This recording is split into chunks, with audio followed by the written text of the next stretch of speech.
That's right, warning, no water, no school, no restaurants. Did you know that that's happening right now? 180,000 people with no water, with no relief date in sight. We're talking about lines of cars, miles long, waiting for hours just to get one case of water so that them and their families can drink water, wash dishes, bathe, flush the toilet. And the crazy thing is a lot of media is blaming it on climate change, saying that it's gonna spread to other states. Are you next? And that's the big question. Are you ready? I'm gonna tell you guys exactly what's going on with this emergency right now, and then I'm gonna give you guys a few tips on how to handle this emergency so you don't have to sit in mile-long lines for water, so that you're more ready just in case you're next.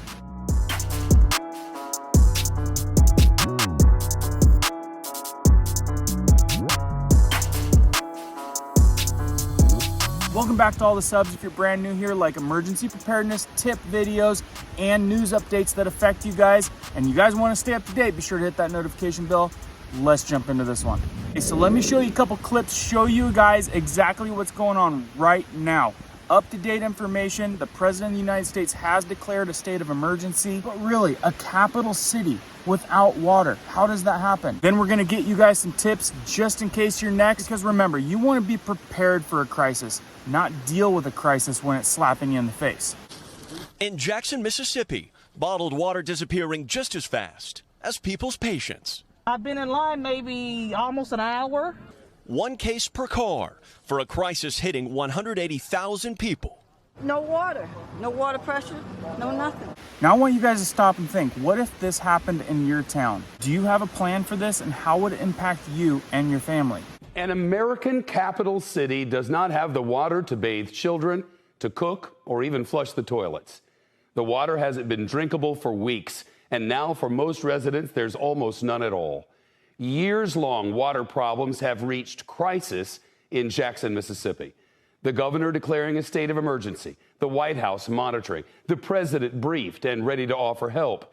The National Guard called out because some 180,000 people are in the middle of a third world-like hell. They've been under a boil water order for a month, but now faucets are mostly dry. What does trickle out can't be consumed, and there's not even an estimate for when the water system will be back up and properly working. The crisis after heavy rain and flooding from the Pearl River, flooding that the mayor says overwhelmed the main water treatment plant.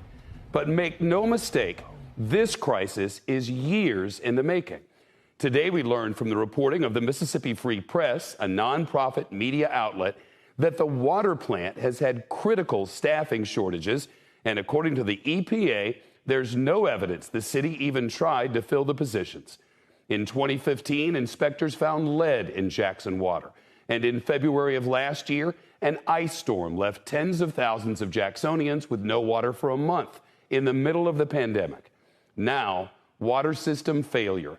The schools are closed, virtual learning only. Many restaurants and stores shuttered, offices empty, families scrambling. Regardless of Jackson, Mississippi having ongoing water issues, a lot of the media is blaming this on climate change. And they're saying and warning that other states are expected to have issues. In Rockdale, Texas, unfiltered water looking more like coffee after officials said sediment broke off inside old cast iron pipes. Flint, Michigan, and Newark, New Jersey now investing hundreds of millions to replace lead pipes, posing poison risks. You don't think that that's what you have to worry about when you're going to work or sending your kids to school is, are they going to have water? They can't use the toilets. It doesn't have enough pressure to use it. No bathrooms. No bathrooms. Mother Kelsey Shack asking leaders to do better. I'm very frustrated. It's very sad because the whole community is suffering. Was this part of another ploy with the whole climate thing? I can say that this could serve as a warning that it may happen in your area, because some might say it's a precursor to just more funding and more climate change orders. But tell me what you think. What are they doing here? Let me know down in the comments below. The big question is, are you ready? So that's why we're gonna give you guys a few tips. That way you're ahead of the curve, ahead of this crowd, because I don't want anyone in our community to be sitting in lines that are miles long, like this one. Tonight, a race to distribute water in Jackson, Mississippi. Cars lined up for miles outside distribution centers full of locals hoping for water who left empty-handed after the supply quickly ran out. Water that they are giving, well, you can't get to because the line be so damn long. For weeks, Jackson residents have been under a boil water notice put in place last month because of contaminated water concerns. Now they're on the brink of having no water at all. The water pressure has been low. Taprice Young has been spending $100 a week on water for her family. We've had to boil water to cook, to wash dishes, pretty much to brush our teeth. State officials say floodwater complications impacted storage tanks, pumps, and water flow, resulting in a failure at Jackson's main plant. The lack of water was due to a lack of pressure in the system. The water is not safe to drink, and I would even say it's not safe to brush your teeth with. Today, the governor declaring a new state of emergency, announcing a total or near total loss of water pressure throughout the city and surrounding areas. The city cannot produce enough water to fight fires, to reliably flush toilets, and to meet other critical needs. The state now preparing for the colossal challenge of distributing water to 180,000 people in and around Jackson. But really, this could be terrifying. This could induce a lot of panic in a lot of people having a water crisis. It's very frustrating. It's very frustrating to have to fight for some water. You know what I'm saying? You got to mess around, buy 5 cases of water just to stay hydrated. It's just kind of scary because we don't know if anything's going to get done or when it's going to get done. After work, I get off late and you come in the store and it's empty.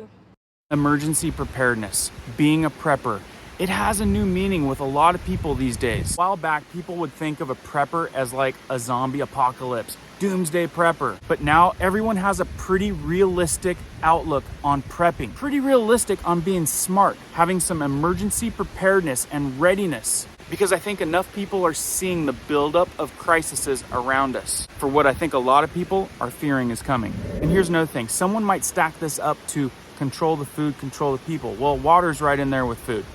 I mean, when you get answers with this type of attitude, listen to this guy when he was asked, when will the water be safe? How much longer before the people here can be confident that the water coming out of their faucet is clean?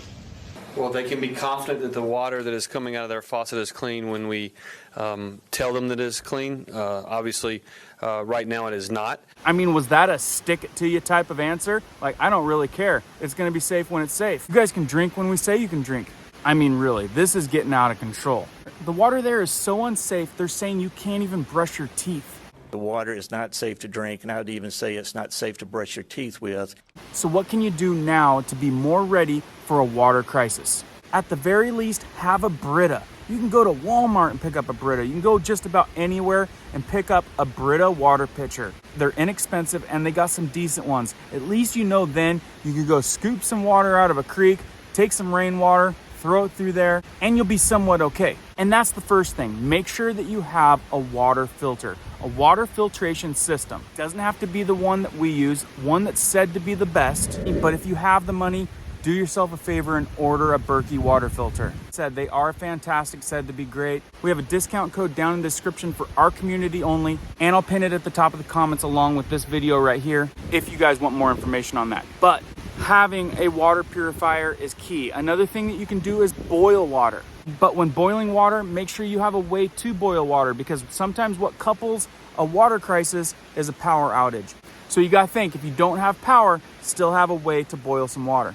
The other thing is a way to collect water. You might be going to a lake, a pond, or a creek to collect some water. You might need a system to collect some rainwater. You never know what the situation is going to be, what it's going to call for, but you need to have that one checked off the list. A way to make the water clean, a way to collect the water. Because remember, you need a lot of water. A person needs a lot of water every single day. It's said for when it comes to prepping water, you want to prep 2 gallons per person per day. This is going to cover hydration needs, cooking, cleaning dishes, bathing. You might even want a little bit extra so that you can flush the toilet. The biggest thing that people don't do is plan. Don't be one of those people in that long line because you did not have the importance on emergency readiness and prepping. Make a plan. I hope that was helpful for you guys. Keep prepping, keep learning, keep doing. We'll see you on the next one.